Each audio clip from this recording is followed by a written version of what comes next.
All right, welcome back to the New Sentinel. Today we're diving straight into the headlines. Hamas, the hostage crisis, and that unexpected twist. Partial acceptance of Trump's old Gaza peace framework. As usual, I'm joined by Sentinel Graves, Olga, and Duke. So let's unpack this, guys. Strategic hats on. Hamas says yes to some deal terms, but the world's not exactly buying it just yet. If we run this through basic SWOT and most analysis, their strengths, still got that grassroots machine ticking, dug in deep through local social programs, and they're tight with some regional allies. Yeah, Chukwuka, and you can't ignore that base support. It's almost like a force multiplier. Keeps their ops running, lets them weather sanctions and strikes. But man, you flip it. Major weaknesses. The isolation's getting brutal. No legit backers in the West, economy down the tubes, and siege conditions grind their morale long-term. That kind of attrition, you see cracks inside fast, especially with any partial concessions to outsiders. Exactly, Duke. And let me add another perspective. Internal dissent threatens their unity too.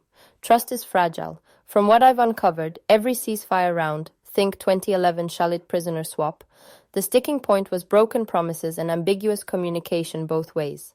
Israel distrusted Hamas, Hamas distrusted Israel, and international mediators always struggled for clarity. Even grassroots supporters sometimes see compromise as betrayal, and that splits leadership right down the middle. It becomes a lose-lose if either side doesn't maintain credibility. Makes sense. Now, talking opportunities, Hamas isn't dumb. A partial yes puts pressure on Israel and the mediators. Classic chess move, right? Counterpunching, not just defending. Maybe leverage for more aid. Maybe force folks at the table who wouldn't otherwise show. Still, you gotta factor threats like another Israeli crackdown, hesitation from Egypt, or U.S. influence losing patience. The internal threats are just as important as the external ones. I hear you, Sentinel. You know, I remember in Iraq, mediating de-escalation meant dancing a real fine line. Even if you get local leaders nodding, there's always that one element who thinks peace equals surrender. You've always got to look for who benefits.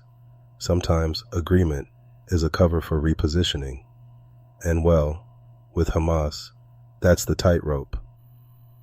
One wrong message, internal discipline unravels, and every side is shouting, traitor. That's why previous agreements, no matter how skillfully negotiated, often fail to stick. Without consistent, honest communication and real guarantees, the cycle resets. It's not so different from the dynamics we discussed back in episode 7 when local and federal justice priorities clashed. Distrust just poisons the well from the start. So, all right, let's zoom out. Spear and pestle frameworks.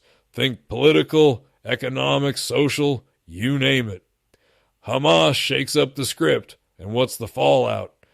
Regionally, Egypt's probably sweating about unrest at Rafah. Border crossings are a nightmare scenario. Israel's got its backup, wondering if this deal is stalling for time. And you know America's waiting to see if we have to step in or just posture, like back during the Cold War summit feints. Sometimes the signal is the message, not the deal itself. Yeah, that signaling game. Classic deterrence. Half the time, what's announced public is just posturing for outside eyes. The real play's behind the curtain, influencing who aligns with who down the road. I mean, look, if Hamas comes off as flexible now, it opens doors in Europe, maybe wins more humanitarian aid. Economic hope, maybe, but Israel could slam it shut. Always a dance.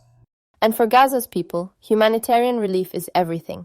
There's a domino effect every time border crossings are even partially opened. Suddenly food and medicine get in, families are reunited, hope returns, briefly. But there's always a fragility. As soon as trust snaps, the crossings close. For example, after previous hostage negotiations, we saw brief humanitarian corridors pop up, only to be sealed again if violence ticked up.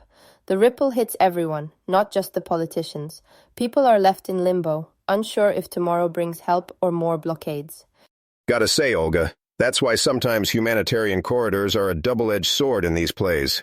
They're tools, not gifts. And hey, from a U.S. strategic view, we keep one eye on Egypt and another on Tehran. If Hamas looks cooperative, even a little, it reshuffles who's in the room next time and who gets a say. Could spook the Europeans too.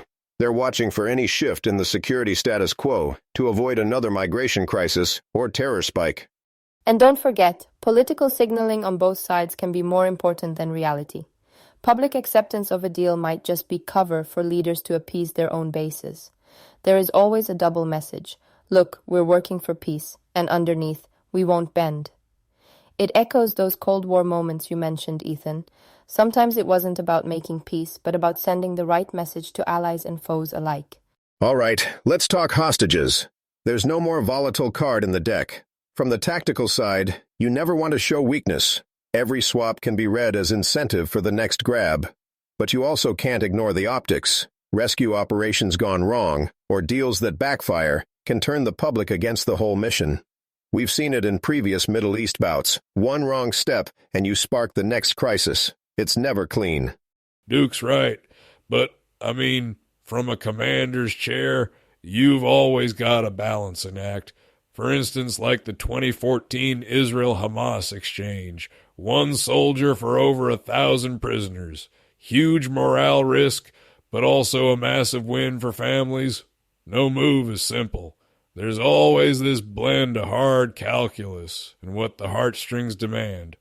Sometimes you take the short-term PR hit for the long-term stability. But, and this is critical, the human side doesn't disappear when the headlines fade. I recently spoke to a released hostage and her words really struck me. She said, "The world celebrates the agreement, but we come home to empty seats. The family's still waiting. They're the real hostages of hope." We focus so much on tactical assessments, but the trauma on both sides, the anxiety, the waiting, it lingers long after leaders shake hands. You know, Olga, sometimes folks ask, does trading hostages reward the tactics? Maybe it does, but what's the alternative? Let people rot? The world's always played that gray area. Sometimes it's the only way forward. I'm no moral philosopher, but I've seen how getting a single person back, sometimes that's all that matters to a community. Strategy, morality, realpolitik, they crash together in moments like this. That's the dirty truth. Each decision sets another precedent. You do it once, they test you again. But, end of the day, if you've ever worn the uniform, you know, leave no one behind isn't just a saying. Sometimes, that's the line that keeps you human. And for families, every day of negotiation is agony. Sometimes these international agreements promise closure, but on the ground people wait, years sometimes. It's a cycle we can't seem to break, even with all this supposed progress. We'll see how this plays out, but the stakes are as raw as ever. Like we talked about in previous episodes, policy, power, and real lives all collide here. Nothing neat about it. Well, powerful stuff as always, everyone. That's going to wrap it up for today's dive into Gaza, hostages, and the complex peace puzzle. We'll keep tracking these flashpoints as events play out. Sentinel, Olga, Duke, always sharp having you here. Thanks, folks, for listening. We'll be back, same roundtable, next week. Thank you, Chukwuka. Wishing peace and safety to everyone, especially those lost in the waiting. Right on. Stay sharp out there, everybody. Take care, y'all. Don't let the noise throw you. See you next time.